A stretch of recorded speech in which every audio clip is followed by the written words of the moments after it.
sikapnya itu di mindsetnya Bapak itu bagaimana? Memisahkan waktu ngomong sebagai leader, tapi dalam sedetik kemudian setelah case-nya selesai, seperti Iya, biasa betul. kembali seperti teman. Gimana mindset di Pak Ongki itu seperti apa mengatur begitu? Dalam organisasi kita membangun jaringan, ada saatnya kita sebagai leader gitu ya, tegas dan disiplin pada saat itu. Tapi bukan berarti tegas dan disiplin kita nggak bersahabat gitu ya. Saya terasa banget sih dengan adanya Free Time 21 itu menjadi secara tidak langsung memulihkan segalanya. Banyak hal saya bertumbuh dari buku juga. Di samping training, CD gitu ya, buku is one of the best mentor lah sebenarnya.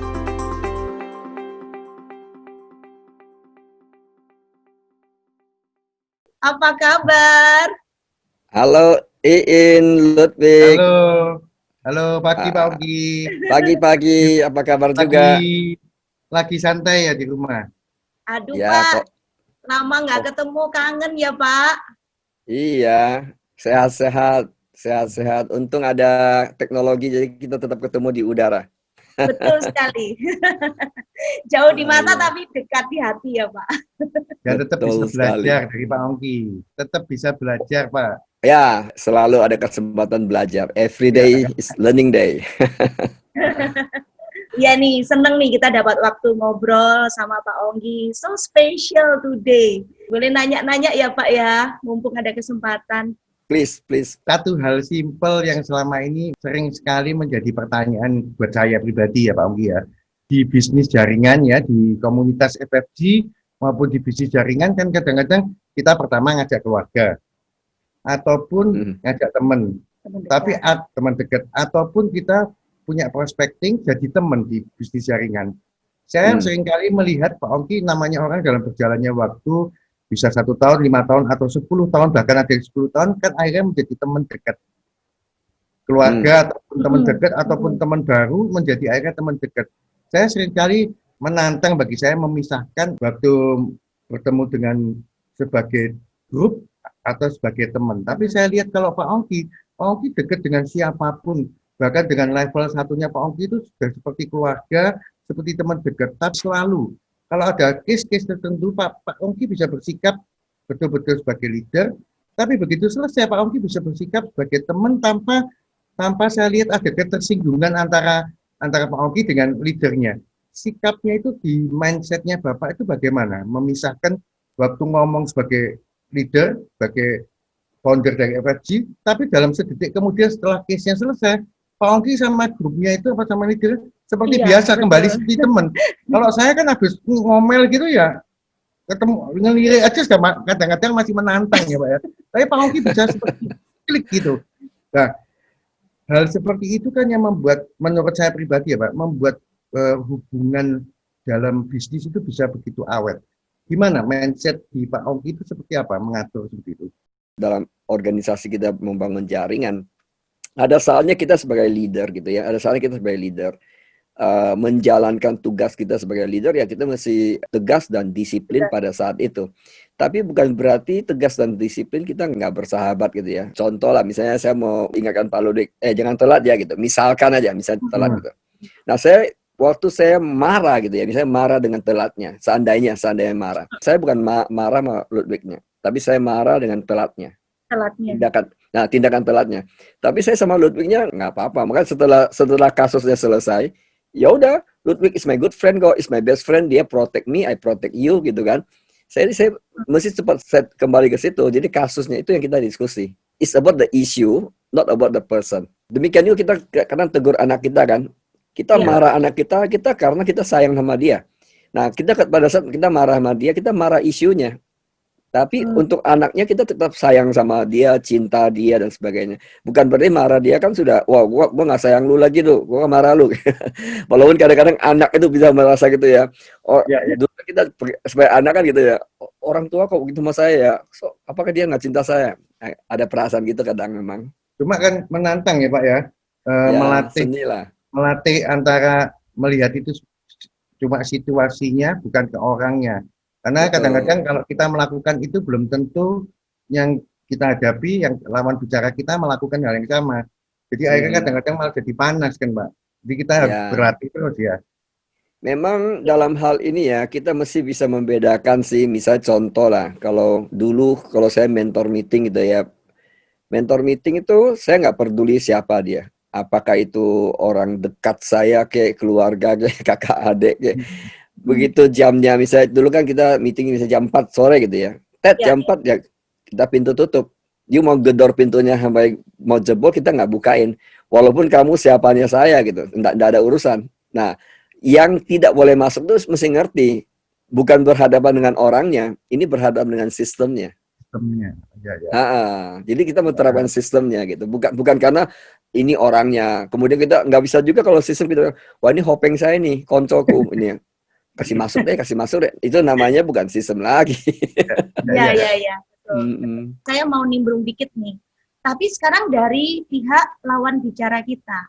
Nah, kan kadang-kadang kita berhadapan dengan orang yang quote-unquote belum begitu dewasa ya. Jadi dia masih pakai ego gitu. Jadi pada saat kita mau menerapkan sebagai contoh upline downline atau leaders dengan ngomong yang tegas ya di dalam misalnya kondisi tersebut gitu ya, harus tegas gitu. Nah, yang bersangkutan itu tersinggung gitu. Dan itu ke bawah gitu. Nah, itu kan sudah keluar di luar kontrol kita gitu loh Pak, gitu. Nangkep ya gitu. Nah, itu padahal setelah selesai acara itu ya kita ngajak dia ngobrol ya santai-santai aja ya udah lupa kan, udah lewat gitu kan gitu. Nah, tapi yang bersangkutan itu sepertinya masih membawa gitu ya. Itu sering terjadi dalam bisnis jaringan ya, makanya uniknya bisnis jaringan itu adalah bisnis manusia gitu ya. Tapi kita sebagai upline gitu, saya sebagai upline gitu, saya kalau prinsip gitu ya, prinsip kalau saya harus tegur, saya tegur. Saya takut nggak orang yang tersinggung. Kalau secara manusianya kita juga ada perasaan begitu, tapi kita juga nggak bisa gara-gara itu kemudian sistemnya dilanggar misalnya. Kita lebih membela sistem untuk long termnya. Kalau sistem mengajar gitu ya kita jalankan kan. Nah masalahnya orang tersinggung sudah risiko dari kita, dan risiko dari bisnis ini. Yang penting lagi adalah niatnya. Kalau niat kita adalah ini, lama-lama kan orang tahu ya, oh ternyata tadi Pak Ludwig marah saya atau Iin marah saya karena dia mau saya bertumbuh.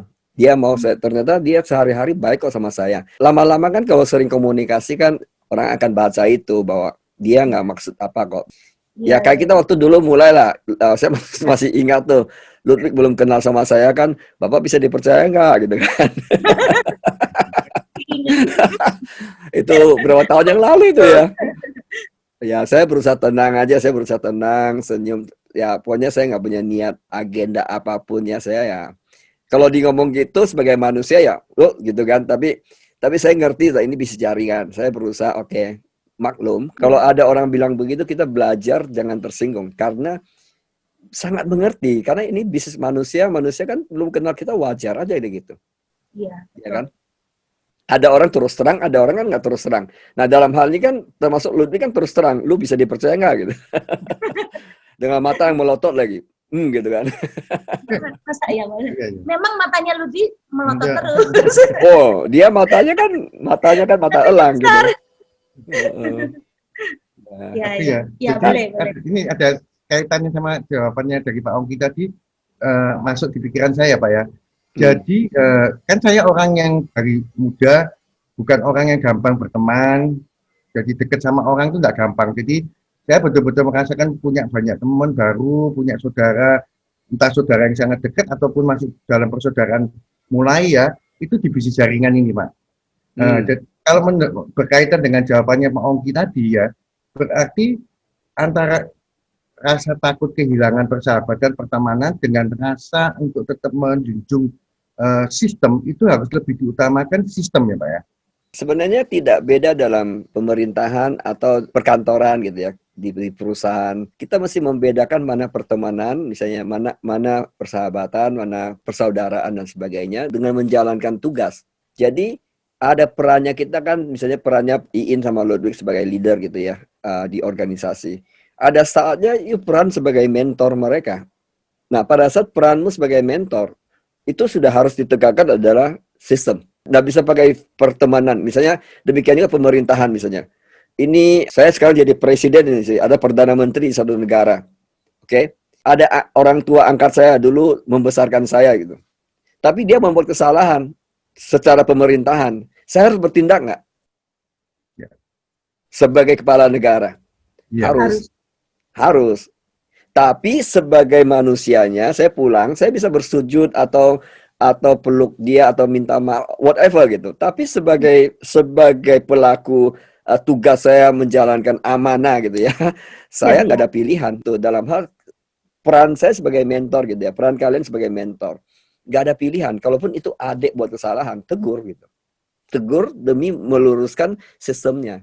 Nah, memang tadi saya bilang seperti waktu itu lah, misalnya saya bilang Pak Luik tanya, lu bisa dipercaya nggak? Waktu itu saya juga nggak bilang, lu mesti percaya sama saya dong. Nggak juga kan, saya jawab dengan tenang. Karena saya tahu bahwa dengan berjalannya waktu nanti akan kenal lah, ya kan. Nah, buktinya kita sekarang sudah beberapa tahun bareng-bareng. Bahkan kita sekarang kayak saudara kan, betul nggak? Kadang-kadang ketemu ada rasa kangen gitu kan. Iya. Ya, itu akan terbangun. Memang trust itu butuh waktu lah. Jadi demi kebenaran jangan takut kehilangan. Oh, demi kebenaran jangan takut kehilangan. Ya. Nah, jadi nggak boleh keluar dari sistem. Ya.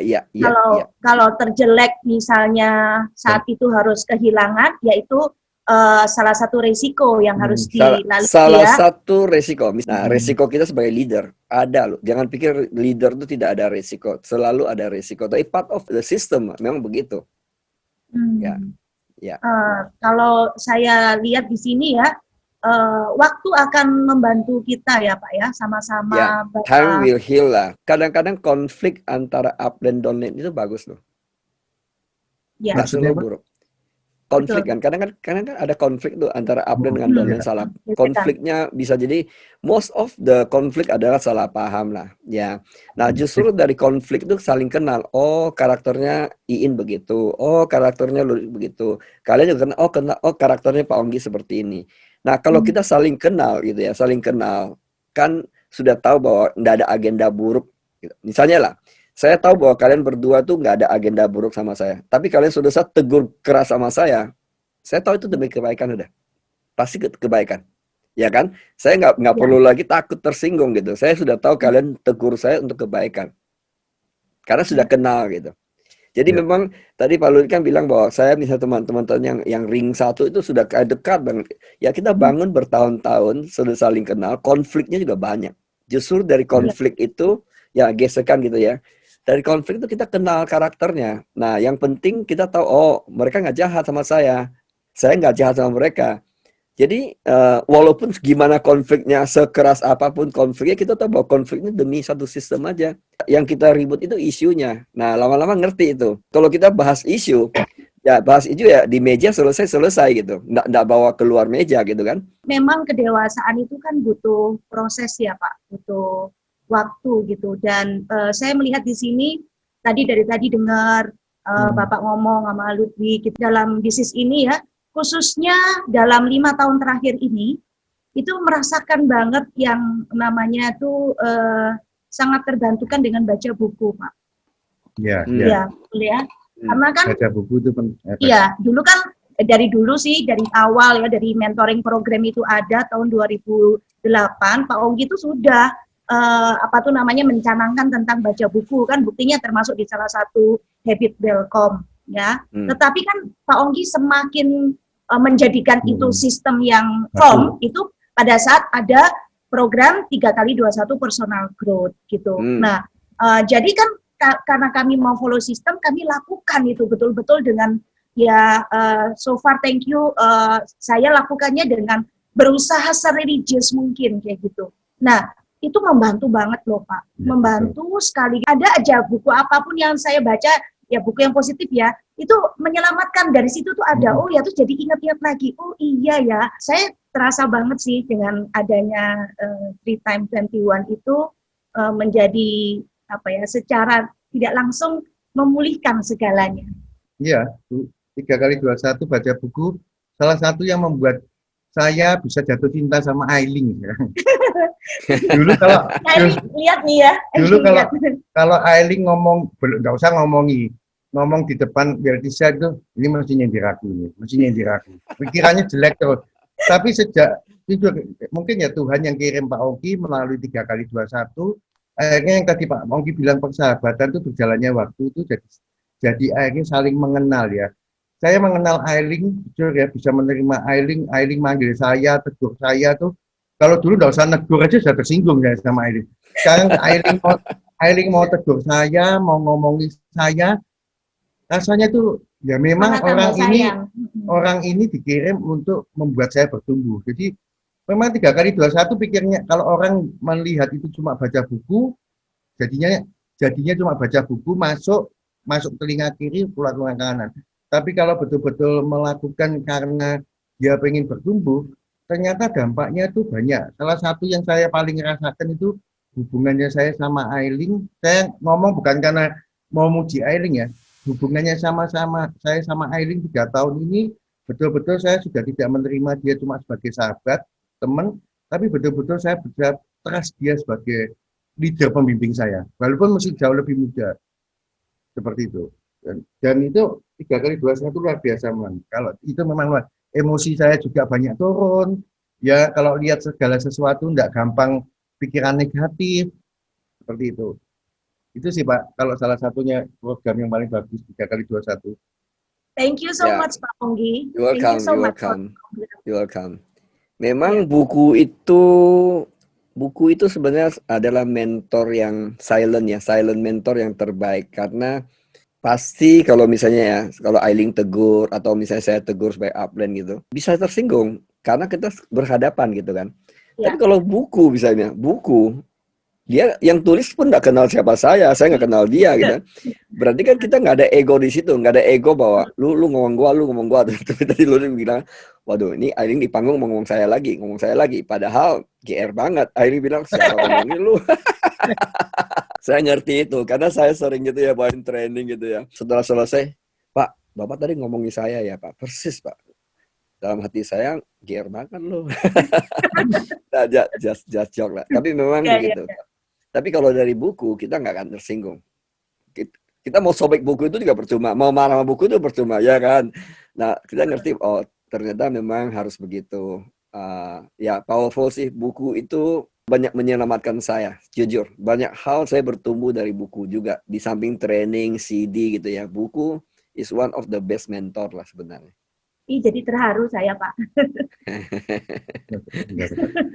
Ya. Ya, karena kan ingat masa lalu. Kita berdua kan kenal sama Pak Onggi, Bu Ailing, Pak Aek, itu kan udah lama banget ya. Banyak sekali yang terjadi gitu dan kami merasa diselamatkan gitu. Termasuk lewat program 3x21. Saya juga masih ingat ya, waktu awal program 3x21 itu kan, waktu itu saya ingat Pak Onggi ngomong sama saya pertama kali itu di Afrika, Pak. Ingat nggak Pak? Waktu itu ada Trisni, ada Acu, ada Aileen, ya. Onggi ngomong pertama kali tentang 3x21 gitu. Terus saya juga waktu itu masih kan awal ya, 3x21 gitu ya. Terus lanjut lagi, bisa ya? Apa saya bisa ya? Terus kan Ludwi kan sempat gitu kan, sempat dalam tanda kutip ngambek gitu kan. Ngapain ini kok disuruh terus lagi gitu, habis 3x21 ya sudah selesai, ngapain diterusin gitu kan. Tapi anyway, saya nggak suruh dia, saya juga nggak marah dia, saya cuma berusaha lakukan diri saya. Nah, waktu Pak Onggi ngomongin tentang 321, saya tuh juga berat gitu melakukannya, karena saya bukan tipe yang pembaca buku banget gitu loh. Waktu itu saya cuma gini, kalau Pak Onggi sampai ngomong, dan ini masuk dalam bagian sistem yang begitu firm ya, diomongkan ya, itu berarti ada sesuatunya gitu loh. Jadi ya udah, saya berusaha berjuang luar biasa untuk tetap melakukan 3x21 even sampai today gitu, nggak berhenti. Terus ada yang nggak ada didengerin atau nggak didengerin, I don't care anymore gitu, because I need it. I already get the feeling gitu loh, dan saya dapat banyak sekali manfaat itu double Pak. Saya merasakan pendewasaan yang luar biasa lewat program ini. Sorry ya, jadi ya, salah satu terindah di bisnis jaringan adalah hal-hal semacam ini yang buat saya Di samping uang, ini yang terindah gitu. Karena contoh bisa trust satu yang lain butuh proses itu ya, kayak contoh lu bilang lihat dulu Aileen belum ngomong saya udah marah dulu. Nah sekarang Aileen ngomong apa aja dia bisa terima. Nah proses semacam itu yang paling penting dalam bisnis jaringan. Kalau itu terjadi, link sudah secara hati, itu jaringan tuh hanya masalah waktu meledak. Trust me. Ya karena paling sulit bangunnya adalah bangun trust dalam bisnis jaringan tuh, karena kalau satu dengan yang lainnya saling curiga gitu, kesalahan kecil jadi besar gitu kan. Tapi kalau misalnya saling bisa menerima gitu ya, saling menerima dengan love, mau salah besar apapun nggak ada apa-apa tuh, jadi kecil gitu kan, bahkan nggak ada gitu. Nah itulah nggak ada kelihatan, benar itu paling enak ya. Dan mau ngomong apa-apa itu nggak pakai mikir ya Pak ya. Benar, jadi nggak ada. Sebenarnya paling bagus itu. Ya udah, say sorry aja gitu. Ya, enak banget. Ya benar. Ya, yang Pak Ongki selalu di training ngomong, kalau lihat orang tuh lihat sisi baiknya. Jadi saat orang tuh membuat kesalahan pun kita akan lihat orang itu tetap baik buat kita. True. Iin juga ngajari terus. Lut, walaupun grup membuat cekcok sama kita, dan konfrontasi sama kita, lihat yang baiknya dari orang itu apa, supaya konfrontasi itu jadi kecil bahkan nggak kelihatan. Itu ingin selalu ngajari saya. Jadi itu yang membuka jujur kedewasaan saya 3-4 tahun terakhir ini, walaupun terus pengen bertumbuh ya Pak ya, seperti itu. Yang pengen aku tahu tuh mental yang di pikirannya Pak Ongki itu, orang miskin tapi kok bisa bermental kaya, kan karena Pak Ongki selalu di training tuh ngomong gini, bukan kondisi hari ini, kita harus mampu melihat kondisi berikutnya. Tapi kenyataan kan nggak gampang kok ini seperti itu. Ya itu yang kamu seringkali cerita sampai aku, tapi aku nggak ngerti mentalnya Pak Ongki di sini tuh. Iya betul. Apa tuh namanya? Saya kayak ngelihat Pak Ongki itu kalau flashback ke belakang gitu ya, walaupun saya cuma bisa ngelihatnya tuh lewat film Terbang Menembus Langit gitu ya, tapi saya berusaha membayangkan kondisinya Pak Ongki pasti jauh lebih parah daripada itu gitu ya. Kok bisa sih Pak punya kegigihan gitu, kegigihan terutama pada saat sorry Pak Bu Chandra ya sudah sampai ikut mengeluarkan istilahnya unek-uneknya bahwa udah nggak tahan dengan kondisi itu gitu ya. Nah itu Bapak itu tetap loh. Saya masih ingat itu nggak balik kerja sama orang gitu. Jadi kayak blueprintnya itu udah punya blueprint yang kaya raya gitu ya. Dan saya nggak ngerti gitu apa yang Bapak lihat gitu ya. Padahal kan bangun jaringan itu kalau kita betul-betul bangun ya, tidak semuanya itu ngurus dari awal kan gitu. Banyak banget tunggu-tunggu nggak datang-datang bonusnya, ditunggu-tunggu nggak datang-datang bonusnya. Tapi bukan Bapak itu malah lost fokus, bukannya Bapak itu malah memperkecil impian, tapi makin besar gitu loh. Boleh nggak Pak dibagikan itu ke kami? Ya sebenarnya saya bersyukur ya, terima kasih pada mentor pertama saya dalam hidup, my father, papa saya. Dia tidak pernah komplain gitu ya. Itu yang saya belajar sama beliau. Dia hidupnya miskin tapi tidak pernah mengeluh satu kata pun. Itu mungkin indirectly saya belajar itu. Saya entah kenapa juga, benar loh, pada saat saya waktu berjuang di bisnis jaringan di Surabaya, di film itu digambarkan jatuh. Tapi saya di kondisi yang semiskin itu ya, percaya nggak, saya tidak merasa miskin loh. Saya tidak merasa miskin. Saya selalu bilang, Onggi ini sementara. Onggi ini sementara. Jadi saya terus lihat ini gambar depannya. Jadi saya fokus ke gambar depannya. Akhirnya proses itu saya berusaha belajar menikmati. Waktu itu memang diperlukan perjuangan yang luar biasa. Makanya terima kasih pada buku lagi gitu ya. Sebenarnya apa yang telah bantu saya indirectly adalah buku yang saya baca. Dan saya konsumsi kaset yang banyak. Dulu kan kaset gitu ya, kaset, waduh kaset saya gila deh. Saya benar-benar kalau dibilang konsumsi kaset maniak gitu. Saya bisa bawa sepeda motor, zaman dulu mulai pakai helm. Jadi saya pasangnya dulu kan pakai Walkman-nya. Dulu ada Walkman, ada kabelnya kan. Jadi pasangin kabel dulu Walkman, itu sudah baru pakai helm naik sepeda motor. Sambil dengar sambil jalan itu. Jadi saya sehari bisa dengar 5 kaset, kadang 5 kaset, 6 kaset. Benar seperti itu. Kadang bisa lebih gitu. 1-2 kaset tuh buat saya itu kurang. Jadi karena mungkin top down ya, atau informasi yang masuk yang begitu kuat untuk menangkis hal-hal negatif mungkin indirectly seperti itu. Ya akhirnya saya hanya lihat fokus ke impian saya. Saya selalu bilang Chandra ini biasa, ini sementara lah, ini sementara aja lah. Tenang aja. Jadi berusaha menghibur lah. Wanita ngerti lah. Wanita kan kalau paling takut kan dapur kita nggak ngepul kan. Nggak kepul. Iya kan. Yang Nah gelisah kalau gitu pasti. ya kalau cowok kan mungkin agak sedikit lebih tenang gitu. Ya saya berusaha tenangkan beliau. Ya saya berjuang. Ya kadang-kadang saya juga nangis di belakang. Nobody knows.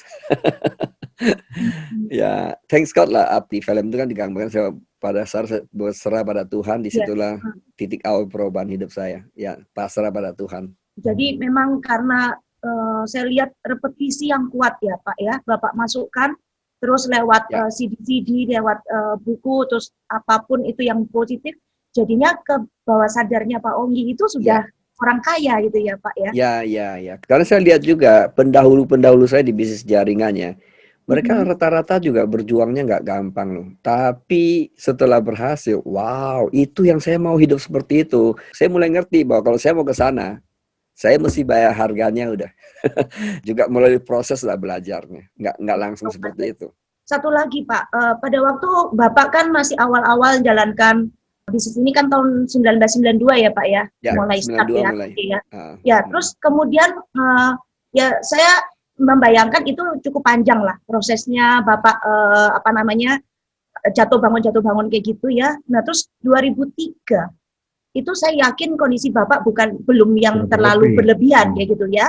Nah, saya heran kenapa 2003 justru Bapak ada ide untuk bootcamp Value Your Life. Ini penting banget saya tanyakan Pak, karena kami ini lahir dari bootcamp. Kami ini produknya bootcamp murni. Kalau nggak lewat bootcamp, saya nggak mungkin akan ada di FFG dalam arti doing this network marketing business. Gitu. Nah itu ada satu misi tersendiri yang saya lihat true calling-nya Pak Onggi untuk bootcamp ini. Benar nggak Pak? Coba bisa diceritain Pak gitu. Ya, sebenarnya kalau dibilang secara finansial di 2003 saya sudah sangat baik gitu ya. Sangat baik dibandingkan sebelumnya. Maksudnya sangat baik dibandingkan sebelumnya. Tahun 2000 saya sudah mulai enjoy passive income. Ya, saya sudah mulai enjoy passive income. Tentu beda dengan sekarang. Kan, Pak? Tentu beda dengan sekarang, ya sudah pasti beda dengan sekarang. Dan saya merasa saya berutang budi gitu. Saya berutang budi dengan jaringan. Saya berutang budi pada namanya personal development gitu. Karena saya bertumbuh dari situ. Karena bisnis ini membuat saya naik gitu ya dari banyak aspek kehidupan termasuk waktu dan finansial juga saya dapat di sini. Saya pikir saya mesti do something. Saya do something berkontribusi balik kepada masyarakat apa yang saya miliki. Jadi bootcamp itu adalah ajang pertama saya untuk melakukan kontribusi. Kan orang kontribusi kan banyak hal ya. Jadi ya saya mungkin juga ada karunia Tuhan, kelebihan dari Tuhan ke saya itu adalah saya punya kemampuan merangkai lah, kayak orang merangkai bunga atau merangkai cerita atau merangkai lagu. Kalau saya dikarunia Tuhan merangkai training. Ya kan, kalau kalian perhatikan di bootcamp, network camp, bootcamp 2, mentor camp, itu kan serangkaian, itu kan katanya semua membawa hasil yang signifikan buat yang peserta kan. Jadi kalau saya punya kelebihan di situ, kenapa saya nggak fokus di situ? Akhirnya saya sangat serius untuk mengembangkan value life-nya. Ya, Iin sama Luigi tahu lah juga sering jadi kru di situ. Kalau di bootcamp itu saya sudah serius banget. Serius dalam arti saya 3 hari itu saya hidup saya gitu ya. Hidup saya 3 hari itu sudah untuk kontribusi untuk peserta di situ. Itu yang saya lakukan sampai hari ini. Termasuk saya juga thank you ya sama misalnya semua kru bootcamp termasuk Ludwig sama Iin yang sering melayani di situ. Saya bahagia dan apa istilahnya ya, bangga lah dengan kalian. Kalian datang juga melayani full heart. Itu yang saya respect, serius. Kalian pakai biaya sendiri kan. Kalau tadi Iin bilang kok bisa ya Onggi pakai ini. Padahal bukan profit oriented gitu kan. Nah kalau mau bilang gitu kalian juga nggak beda loh. kru datang itu melayani uang sendiri loh. Mungkin banyak peserta nggak tahu itu, bahwa naik pesawat sendiri, hotel sendiri, datang melayani pula, ya kan? 3 hari kurang tidur pula. Nah itu yang saya justru saya bilang kalian luar biasa. Sebenarnya apa yang membuat bootcamp itu running begitu menyentuh banyak orang, kru dan saya itu sebenarnya kita benar-benar di situ melayani. Itu yang membedakan mungkin training pada umumnya. Jadi lebih kepada pelayanan dibandingkan ilmu di situ.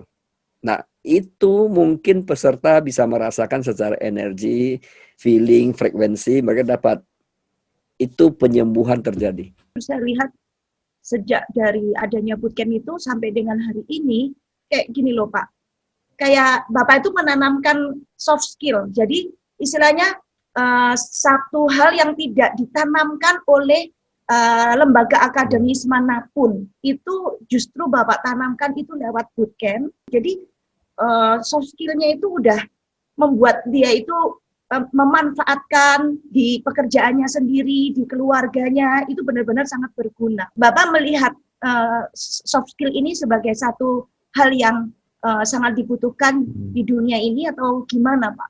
Saya merasakan lebih damai kalau saya bisa berkontribusi semakin luas. Semakin besar kontribusi, bahkan sampai ke dunia, itu kebahagiaan tuh nggak bisa ganti dengan uang ini.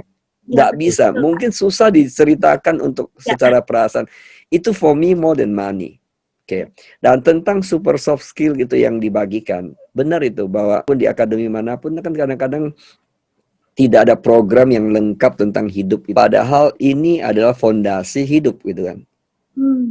Karena gitu loh. Karena orang bisa punya kemampuan skill tertentu, misalnya seorang ahli di bidang apapun lah.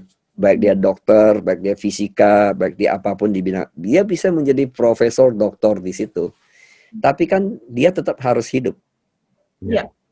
Nah, di kehidupan dia itulah kalau dia tidak bisa skill ini, katakanlah dia profesor di bidang skill apalah, komputer. Tapi kalau dia tidak punya skill kehidupan, gimana? Akan memberikan dampak psikologi, dampak ekonomi, dampak yang lain-lain, bahkan dampak fisik kepada kehidupan orang tersebut dan keluarganya.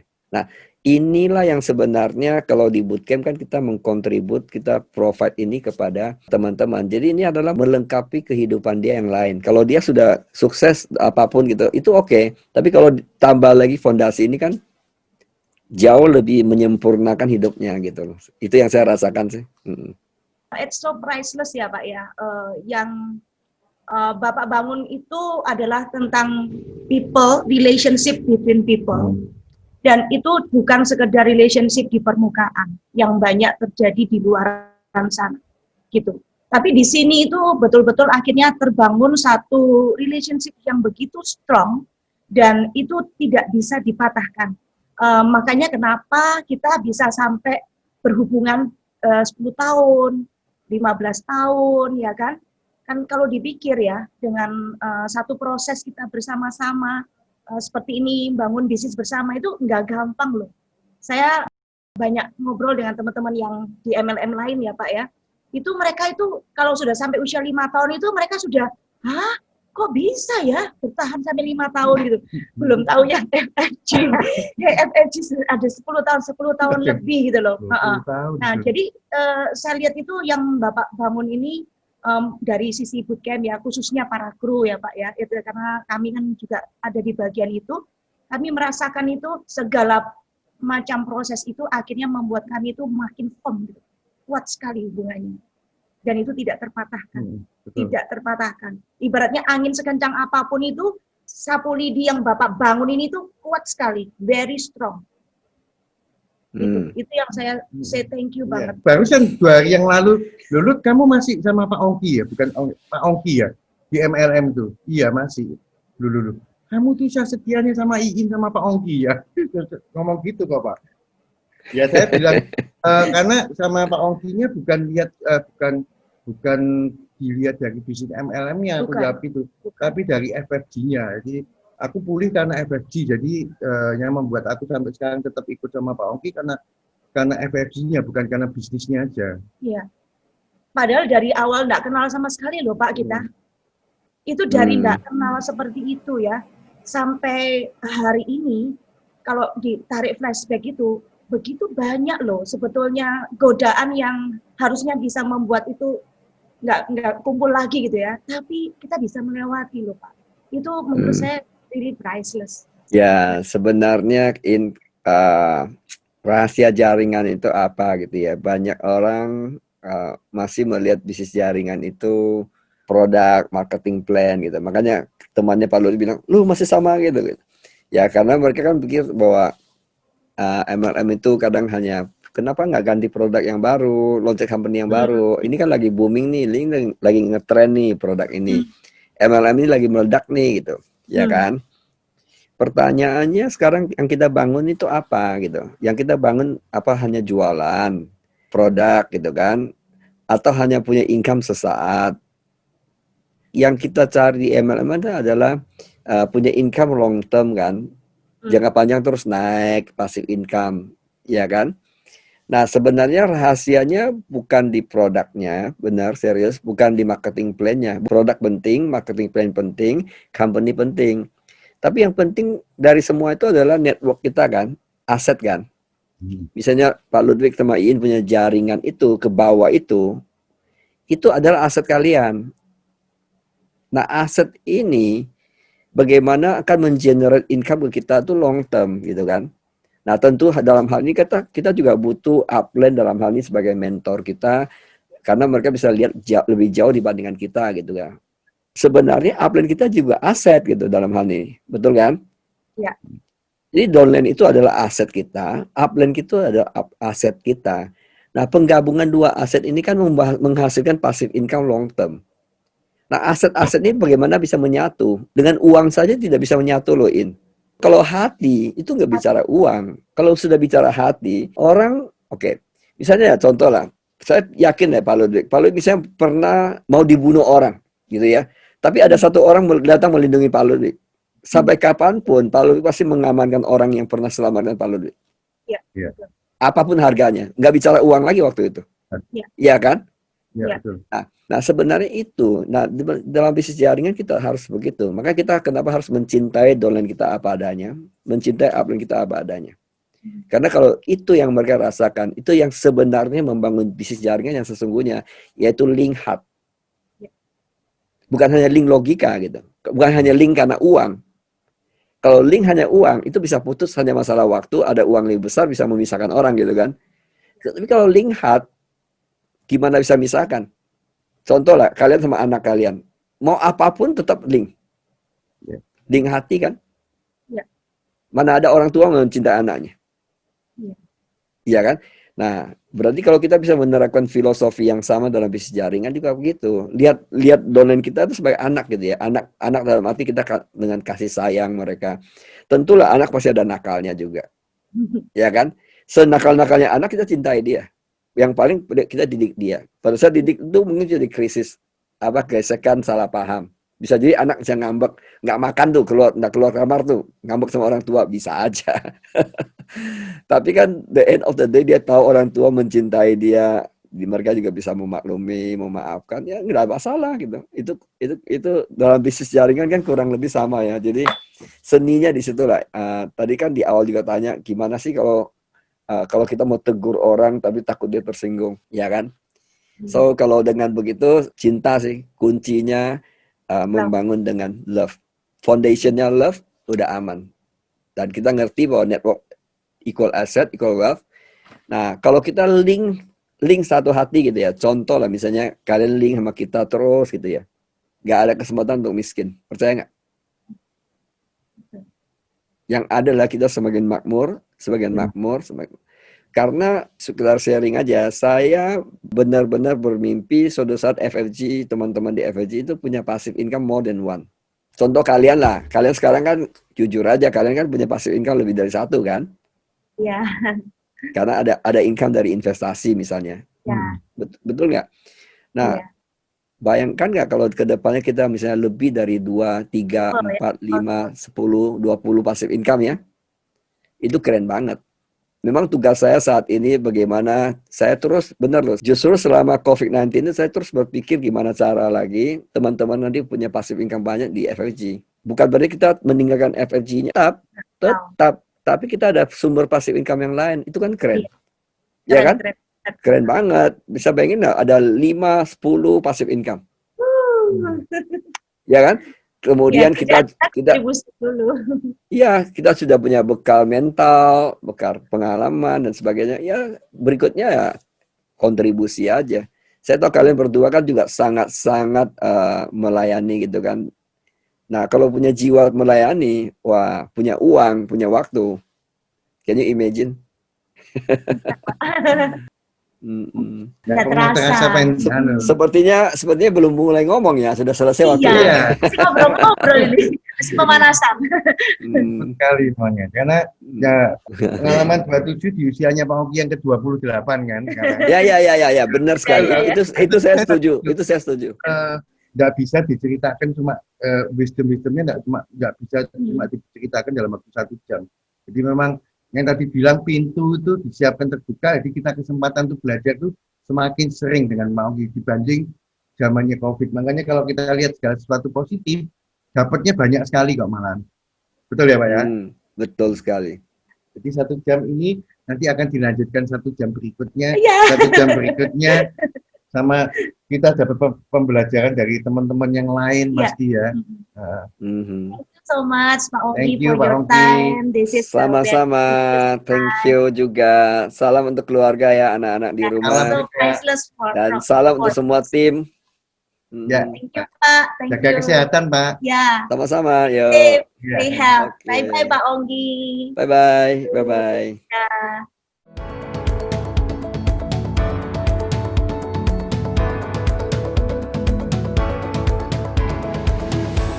What do you see this business in the future? Is it a business that really worth it to fight for in terms of the time, in terms of the energy, in terms of the everything? Kalau saya melihatnya, sesuatu akan punya nilai kalau kita memberikan nilai kepada sesuatu itu. Sebelum kamu membangun orang lain, kamu harus membangun diri kamu sendiri. Kenapa sangat begitu penting untuk membangun diri sendiri dulu, Pak? Kuncinya kalau kita mau lead other people, sebenarnya adalah bagaimana lead myself dulu.